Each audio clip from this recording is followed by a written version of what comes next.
tried a little hairband situation. What do we think? Do we like I it? think I think I you feel look like I'm fabulous. 12 again. I think you look fabulous. I think you would look fabulous no matter how your hair looks. Oh, you're sweet. Whatever you're wearing. I think the fans agree. You're sweet. I do love fashion like Maze. I do love it. So is that the thing you have the most in common with her?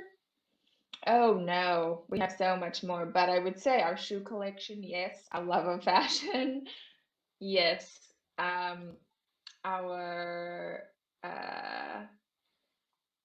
willingness to throw hands if needs be for people we love and care about, absolutely. I.e., rude kids at the park with my son. No, I'm joking. I don't beat up children, but I do death stare their mothers. And just, I think I love hard and passionately and the way she does. And that I am vulnerable in the same way she is, but I don't always show that the way she does. So basically, there's no acting involved. Well, you do an amazing job, and I know the fans are really anxious to ask you some questions. So, if we can get started on that, our first question is from Lee Keatman. Greetings from the UK. Wants to say that you're amazing, Oh, and also wants to know what is the best memory that you will take with you from Lucifer.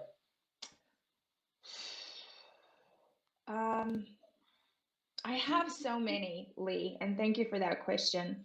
It's kind of hard to put one, um, but I would say there are two that stand out. I was just talking about this in the meet and greets that I wasn't the original choice for Maze. So they had cast another actress, and then after the read through of the first episode, it didn't work out.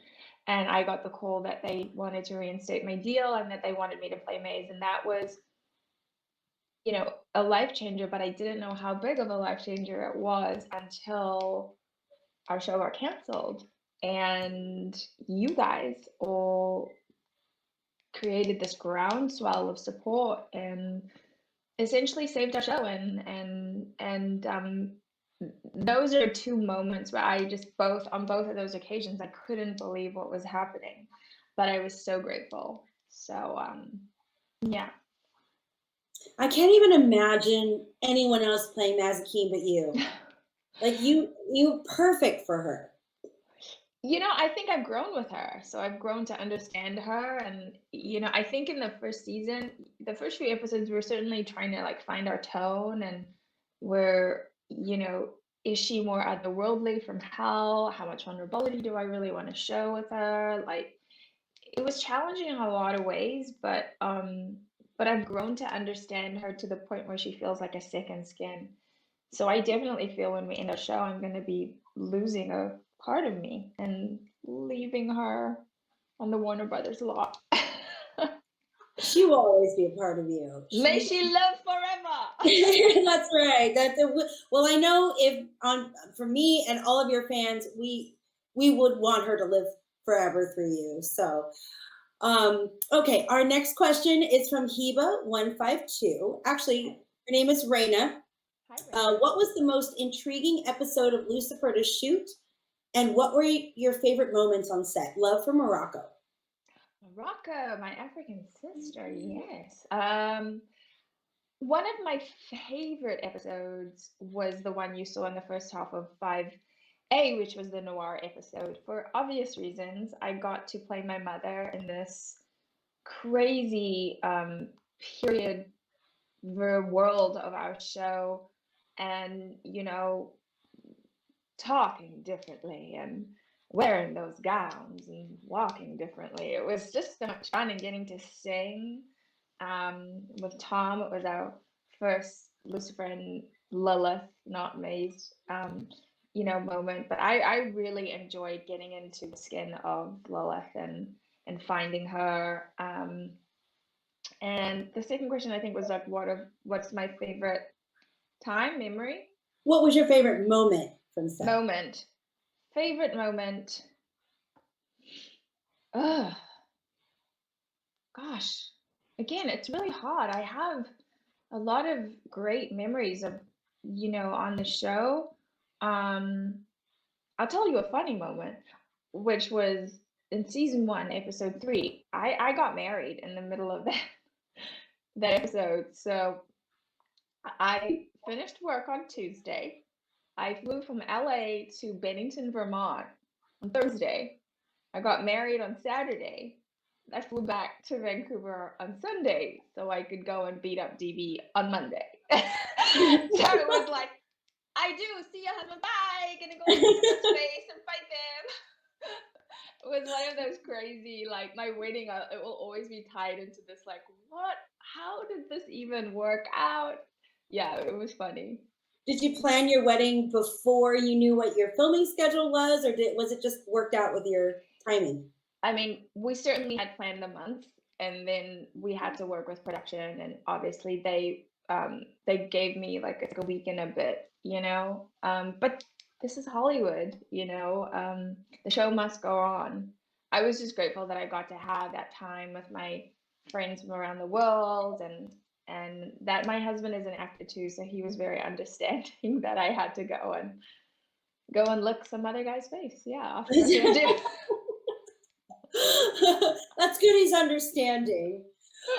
Okay, our next question is from Mary V from Russia. What do you think Mazikeen would do during quarantine?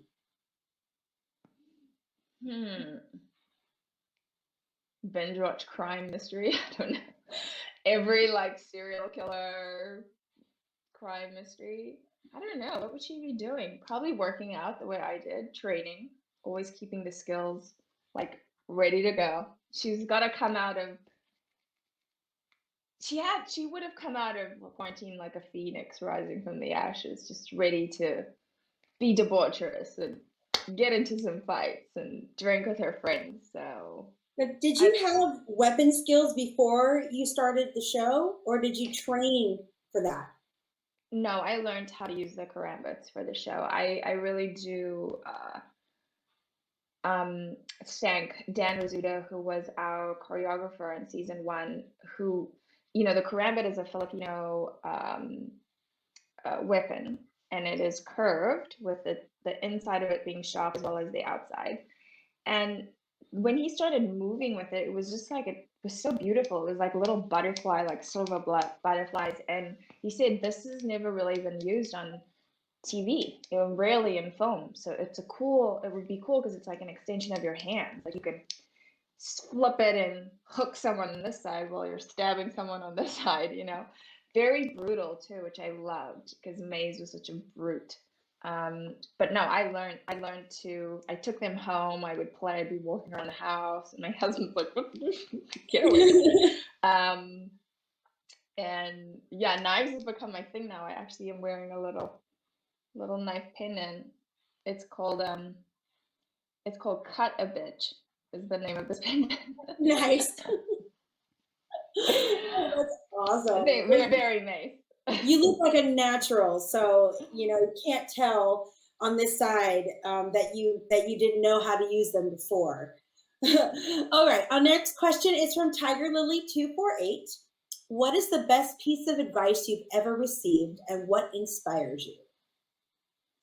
Ooh, the best piece of advice I've ever received.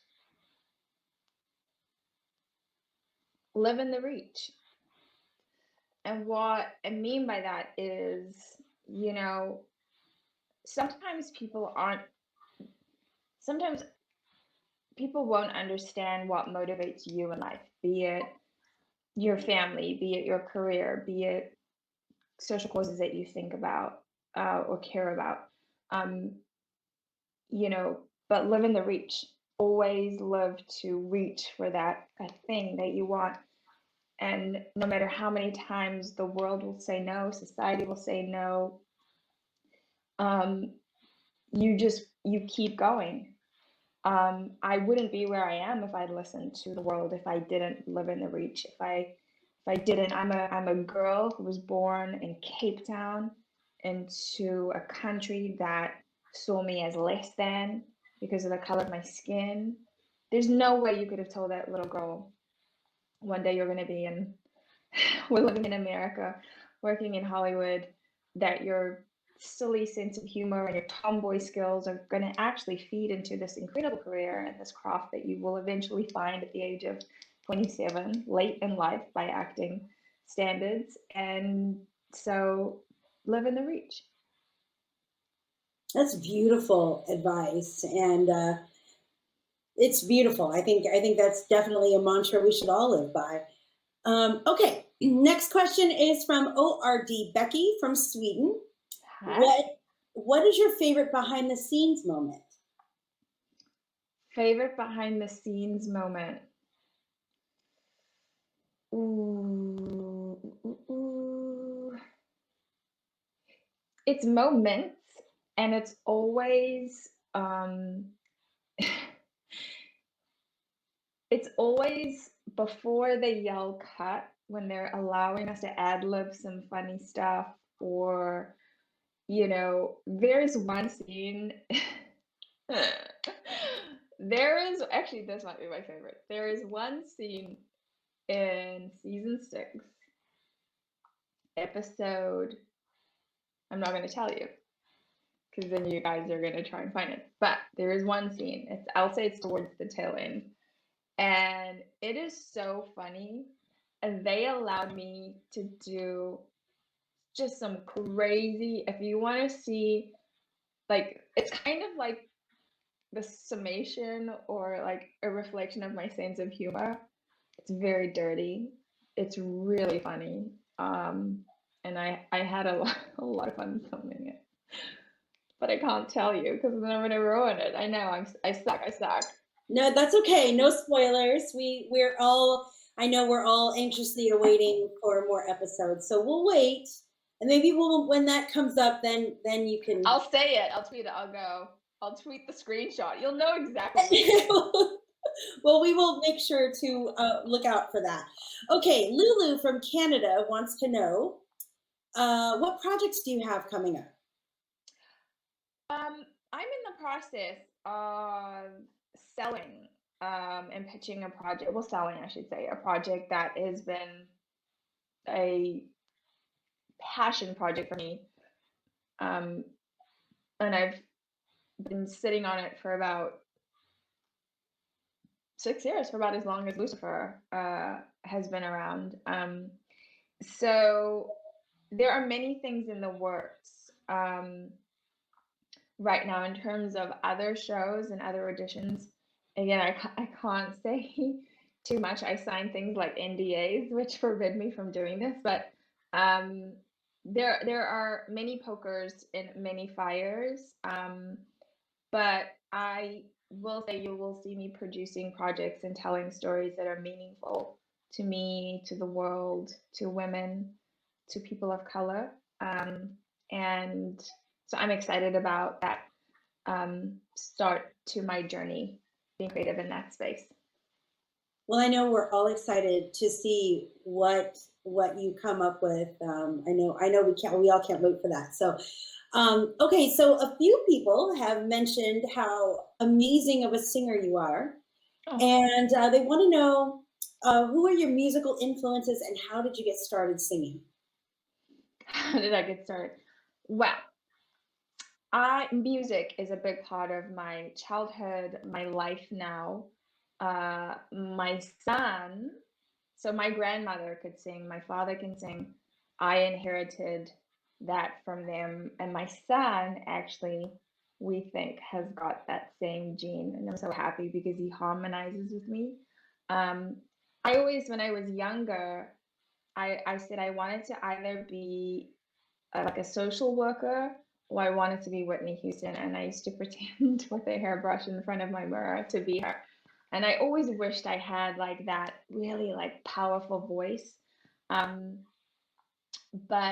I sing for fun, I think on the show, it's great that you get to flex something that, and it's very vulnerable too. It's very vulnerable. Like it's different to acting because you're bearing your heart in a different way. And I would never call myself a singer. I think I'm an actress who can carry a note. Because I think I have too much respect. I'm friendly with Nicole Scherzinger, who's incredible, the lead singer, if you don't know her from the Pussycat Dolls. And when I hear Nicole sing, like we run into each other at our trainers, it's just like next level. And she's got this power, and I'm like, oh man, to stand on a stage and be able to belt those notes, that would be so like incredible. But I it was fun. It's fun in our show, and it's fun that I have, 3 songs on Lucifer that, and in fact, I do sing a little more in the musical episode in 5B, so keep an eye out for that. Oh, we are so excited about that. All right, Joyce, 1119 says, hypothetically, if you got stuck in an elevator, who among the other cast members would you want to be stuck with, and why? I would say Kevin. Kevin or Tom, maybe both, because they'd have weed and we'd just get high and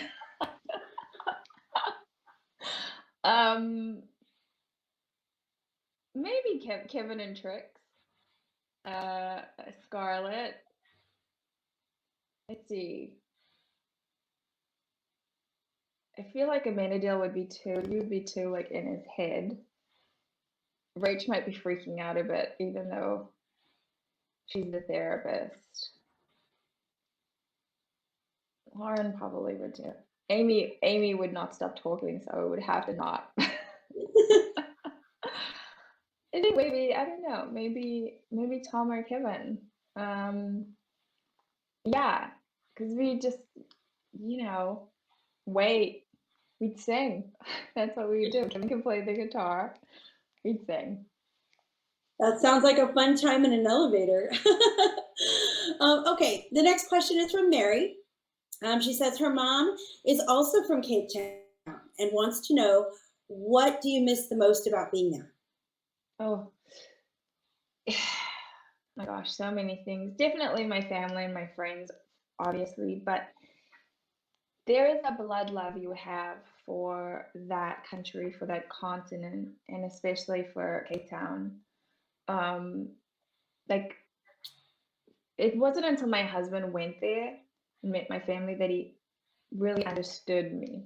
Because Cape Town girls, South African girls, we are hard, man. Like, I remember him going to a bar, and this guy, he was standing there, and I was dancing with my friends, and the guy figured out that he was American, and he said to him, like, you are brave to have a girl from Cape Town.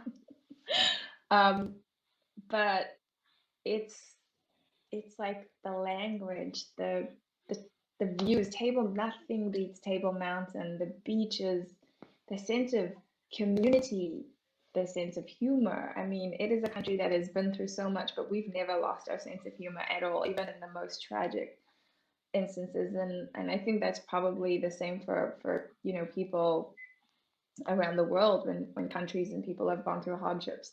But there is, yeah, it's a blood love for, like, when you are African, you just never lose it, ever. Do you get to visit very often? Do you get to go back a lot? Yeah, I was supposed to go back last year, obviously didn't, but I shot. So here's something Dennis God and I have in common. He is the face of Allstate, and I'm the face of Santam, which is like South Africa's biggest insurer. So I had to go there I did some charity work at the same time with 2 organizations I'm affiliated with, and then I shot a series of like commercials and billboards and radio spots for it. So I do get to go back, obviously not as often as I would like, because of work and my life here, but it's the project I'm working on will kind of merge the two. So I will hopefully be shooting in Cape Town next year. Oh, very nice. Okay, the next question is from Allie Southams from the UK. They say, we saw a cute dog on set in behind the scenes. Were you working with it? And if you were, how was it? I was not. I did not see the dog. So, sorry. I've worked with a pig on set though before. He was cute. How was it working with the pig? So cute. So cute. I'm vegan, so like animals are my jam. I have 2 dogs, pit bull and a husky, both rescues. But oh yeah, no, we had a no, I lied. There is a scene where Maze works with the dogs. Yes, it's funny. Oh, Lots of puppies, actually. It's yeah, it's a good scene. My mistake. See, this is you guys are still talking about like 5B, and I'm like at the end of 6. Yeah, no, that's a really great scene. And I love, I personally love working with animals. They're just so smart. They really are. I'm also very protective, making sure that like whoever is there is that it's legit. Our show obviously makes sure that the people who bring in and treat their animals well, because you do hear stories, but never the people that have been in our show. Yeah. got it. Okay, Anna wants to know if you have a favorite costume, and if so, which one? Ooh. The stuff in 6 is like next level, I gotta say. You see me post about Agatha, our costume designer, and we just vibe so well.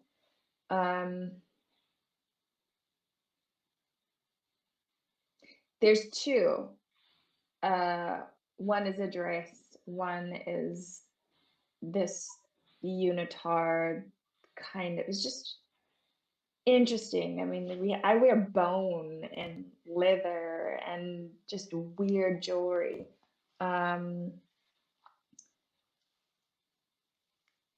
Stuff that like I personally probably wouldn't wear during the daytime, but maybe at night in the club, if I want to look crazy and dangerous. Um, but yeah, there's a dress in there's that is pretty incredible. But all of Mazikeen's costumes, I put a lot of thought into, because I learned on Spartacus, a period show that I did, that the wardrobe will tell the story of what your character is going through. It will reflect that. So if you notice with Mazikeen's costume, she starts off in lots of corsets, lots of things that feel like otherworldly and sort of not of LA sort of fashion, whatever that is. And then they become more functional. She's a bounty hunter, so you know, sensible but on-trend chic boots with leather jackets, because she's a bounty hunter. And then she starts giving no fucks come season 5. Going into season 6, she is like full, straight from the runway, very chic, mixed with, her own sort of style and taste, and she's very much just herself. By the end of it, what she's wearing is authentically her, but she has grown and changed in the ways that you will see as you watch the show. Well, as a follow-up to that question, Johanna wants to know if you were involved in the designing of Mazikeen's looks. I am, yes, very much so. I think more than anyone on the show, any other actor. For 2 reasons. I think, one, she is the character you can have the most fun with in terms of her costumes and her looks, her makeup, her hair, her wardrobe. And 2, the reason I just said before is you can really tell the story of what a character is going through their wardrobe. And it feels, having her. Mazikeen is the kind of character that stands out, whether she's at a picnic, whether she is at a murder scene, whether she is fighting someone. She leads with a sense of like, she just presents herself to the world in a certain way, kind of similar to me in that respect, because like I said, I do love fashion a lot, And but yeah, Agatha and I usually Agatha will bring a bunch of pieces, and then I go through and I pick, and I say to her, I'll try something on, and I'll go, what about, do you have like something that I can tie here? Let's add like some leather here. Let's extend this. Like, you know, so it's really like our two minds kind of working together, so that also we think about where we're shooting. Is it in Lux? It's very dark there, so we should have something that like stands out a bit more. Or if I'm, you know, on a motorbike or whatever, then let's have something that flaps in the background. If I'm fighting, let's make it functional but badass. You know, so I can move so it looks like armor. So yes, I am very involved with my costumes. Well, I know they are. That must be so much fun because all the outfits are so like powerful and really cool. I know that you have a lot of fans. Your fashion, you and fashion. Okay, Isabel from Brazil wants to know if you intend on taking anything from set, and what would it be if you could? This is a heaven. I'd say my blades for sure. You know, I actually have from the pilot, I have two rings that I wore, um, that they had to double because they bring it back, um, uh, on the show, and I let them borrow it because I was like, you guys can't have this. This is like, these were the rings I wore on the very first day of set. Like the pilot episode, I remember David Bowie was playing. He had just passed away, and we were shooting a scene in Lux where Maze is introduced, and Patrick's going down on her, and she's like, "Hey, thank you," you know, and then talks to Lucifer, and that was two little items I took to remember that moment, because you never know if a show's going to go to series or if it's going to get picked up, you know. But I'd say my blade. Yeah. Very cool. Okay, Maria from Brazil wants to know what are the things that you've learned from Maze that you will carry with you forever? Be yourself. Be yourself. That is enough. You don't owe anyone an explanation for what drives you or motivates you. Um, and the world will try and box you in and make you conform to their ideas of how things should be done. Be the kind of woman, be the kind of person that like breaks those norms, you know, what's normal. Um, you know, I've often in my life and recently been told like you're so ambitious, like it's a negative thing. And my friend Mina Harris, who is Vice President Kamala Harris's niece, wrote this book, Ambitious Girl, you know, and she said it was like in my household, and the same with hers. I was raised to be ambitious, be outspoken, and it was a positive thing. But the world, as we, you know, as women, will find that the world tells you, well, yeah, as long as it's presented in a certain way that is more palatable or is ingested okay. And I'm like, no, fuck that. You know, sometimes people need to just walk to the beat of their own drum, and it might mean that you make others uncomfortable or upset the social norms or lose people in your life, or um, or you're made fun of or whatever that is. But you know who you are, and you know your heart, and you know what you stand for. So fuck the rest and just keep going. Love it. Love it. Such powerful words. So true. Okay, so Patina 40 is sending kisses from Poland and wants to know if there was a Lucifer spinoff about Maze, would you do it? And is it possible? I would totally do it. Yes. But you know, I'm about to be 40, guys. Someone goes, "Would it be great to do a reunion in 20 years?" I'm like, I'd be 60. I'm not sure my hips would be working at that point to kick ass. But yeah, no, I would definitely I would definitely be up for it. I think not necessarily in our world, because I think what makes our show special and successful is the entire cast and the chemistry that everyone has in these relationships. But I think it would have to be a very different version of her. Um, you know, sometimes I feel like there's so much more to tell in terms of her darkness and like, that's the side of her that I feel there's a lot of story to tell. Her in hell, I always wanted to see what she was like in hell. This is not a spoiler, but we don't really get to see her. We get to see a version of her hellish behavior, but we never actually physically see her there. Maybe that is a spoiler. I don't know, because people think I'm going to be queen of hell. Shit! Don't tell anyone. won't say anything. Just the secret between us and all of your fans. Okay. This next question is from Luval. What food do you usually on either at home or on the set of Lucifer? I am vegan, so I eat no animal products. And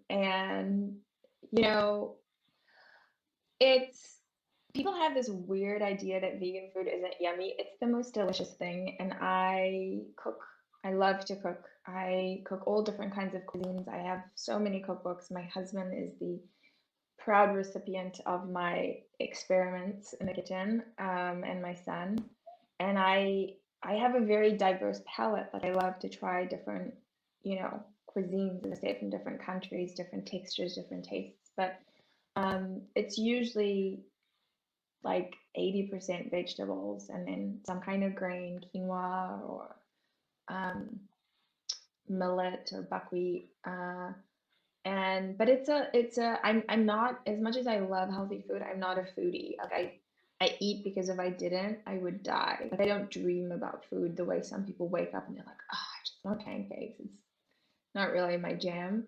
My trainer and I laugh because we're like, it's like a lifestyle for us. So yeah, I try and just nourish my body and be as healthy, as I can. And honestly, like my son is a big motivation for that because I want to be around as long as I can for him. Oh, that's wonderful.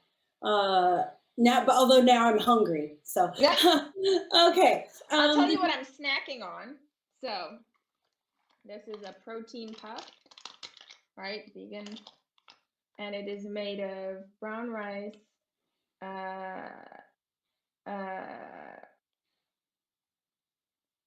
organic protein blend, peas. It's like this made of peas, brown rice, and green peas and yellow peas.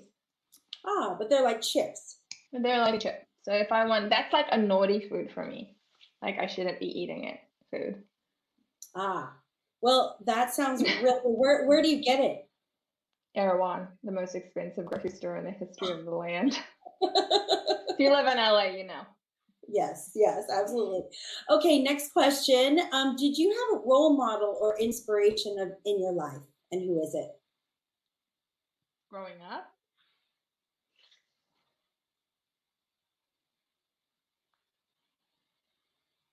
I had two. My grandfather, he was my best friend for a long time. I have his signature tattooed on my wrist here. My sense of humor, my mischievousness, my sort of just being who I am, I think I definitely get from my grandfather. And then I would say, growing up, and it's really like a reflection now as an older and a woman, I would say my mother, because she had a very hard childhood. It was not fun for her. And she somehow managed to find, her life out of that. She met my father. She was an extremely successful career woman. And then she gave that all up to help us all move to New Zealand, my brother and I, and she's really just been in service of her family and like her friends, and then also perfect strangers. My empath, my where I get this need, or I shouldn't say need, the sense of responsibility I feel to help people or to speak up for people, or especially my love of children, is from my mother. And I think as my tenaciousness and my like grit is from my dad. My heart though is from my mother for sure. And so they kind of gave me the best of both of them. But as a woman, knowing where she started, and for my mother to say that she's proud of me means the world to me. I would imagine your entire family is proud of you and everything you've done and the strength that you bring not only to women but to people in general. I would imagine they're extremely proud of you. I hope so. I hope so. In my culture, it's funny. It's like my dad was just saying, he was just like, I don't say it enough, but like I am proud of you. Because in our culture, it's like that I love you, right? Like. But I try and remind my son, you know, um, that he is loved, that he is supported, and that he has a responsibility to make sure that anyone who's struggling around him, that he steps in to help. So what was really sweet for me was he just started going back to preschool, and there's a little boy who was just starting out his first day, and he was obviously like crying and very upset because his mama was leaving. And King went over and grabbed his hand, and he's like, "It's okay, I'm gonna be your friend today," and like took him off. And like I was like, parents really should worry less about the SATs at 3 years old and more about, is my kid kind? Am I gonna go sit next to the kid at lunch who's lonely and doesn't have any friends? And so he made me so proud in that moment. That is a proud parent moment for sure. And that's a lot. That says a lot about your parenting. And I think that's so important to instill that in children. To be kind, and adults too need to remember that sometimes. Absolutely. Okay, Issa wants to know if you've binge watched any shows during the pandemic, and sending love from Brazil. Hello. Did I binge watch shows? I did. I May Destroy You, which destroyed me in the best ways. And I was just became so enamored with Michaela Cole, and I just find her to be such an incredible storyteller and so brave. If you don't know who she is, Google her. She's amazing. And what else did I watch in the pandemic? Lots of home renovation shows. I love home decor. My God, my brain. I recently started watching WandaVision actually, and I'm really enjoying it. It's hard though when you're a mother with a toddler who was not in school to binge watch anything, because usually by the end of the night I was like, give me a wine and let me get to bed. What else did I watch? WandaVision was more recent. I know there was one thing. I'm forgetting. I'm sorry. I have a memory like a goldfish. That's okay. That's okay. There's a lot of shows out there. Okay, Larissa from Romania would like to know, did you do all of your own stunts, and was it challenging to learn those? And how long does it take to rehearse? I'd say 95% of my stunts. The really hard big hits, I tend to leave to my stunt double, who I love. I have two of them. And because one of them's super busy and doubles Halle Berry on her projects, and so but yeah, I do about 95% of them, and I don't find it that hard to learn because I am an athlete. I've always been an athlete, So it's kind of like learning a dance for me. Um, I typically don't need much rehearsal time because I do pick up things really quickly unless it's a very kind of specific fight with multiple people, like we did in the end of 5A, where it was me and Tom and DB and then Michael as well, like we needed some time, but we rehearsed it in specific spots. But I'd say out of the boys, I'm the one that like really give me the fighting any day. Um, uh, yeah, I love the physicality of this character. It's a big part of who she is. It's how she, I always say she comes from her groin always. Um, she leads with that.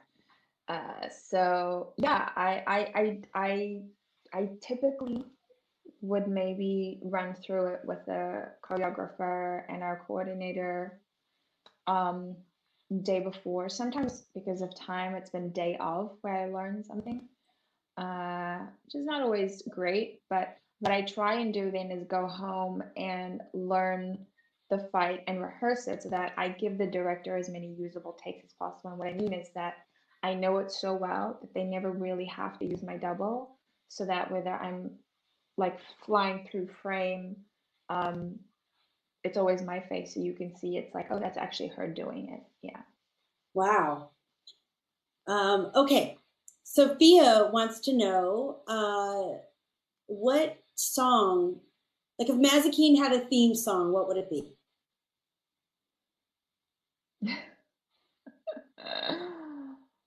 mm,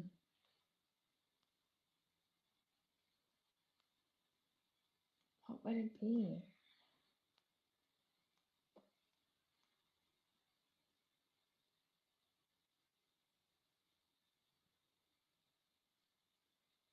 You wouldn't expect this song, but there's a version of oh God, I think Joni Mitchell sang the original. But there's a version of it's slow, and this one is performed by Diana Krall, and it's called "A Case of You." And I always listen to that song thinking about the love between Maze and Lucifer. Um, and there's lines in the song where it's like, if you're looking for me, you can meet me in the bar. Um, you're in my you're in my blood like holy wine. You taste so bitter and you taste so sweet. I could drink a case of you, my darling, and still be on my feet. Um, yeah, I think that for me at least resonates the most with me.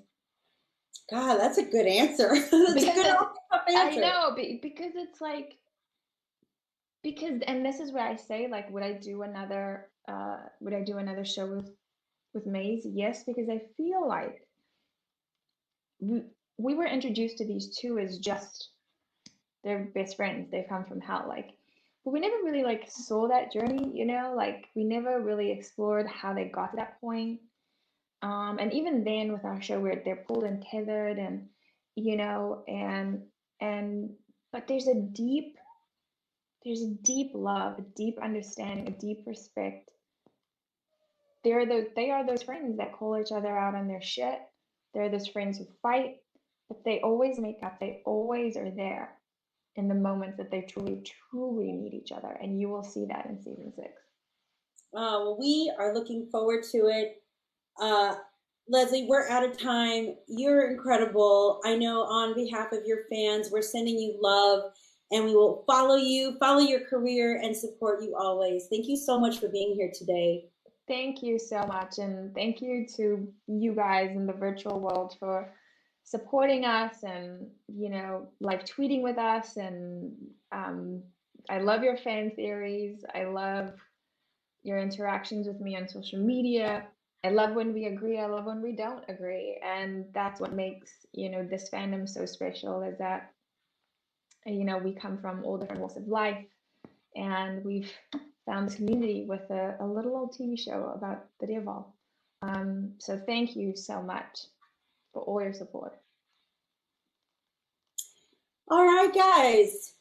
Tipping is now done, and we're going to bring you the results in just a few moments. But first, make sure you're signed up for our email list at creationent.com and follow us on social media at creationent on Facebook, Twitter, and Instagram, and at Creation Entertainment on TikTok. Okay, guys, our winner of the 5-minute one-on-one video meet and greet is, drumroll please, Mabs, M-A-B-S, Mabs. You are our winner of the 5-minute one-on-one video meet and greet.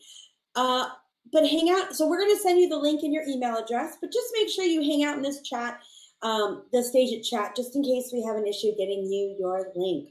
All right, guys, we're going to be back later today with DB Woodside. See you soon.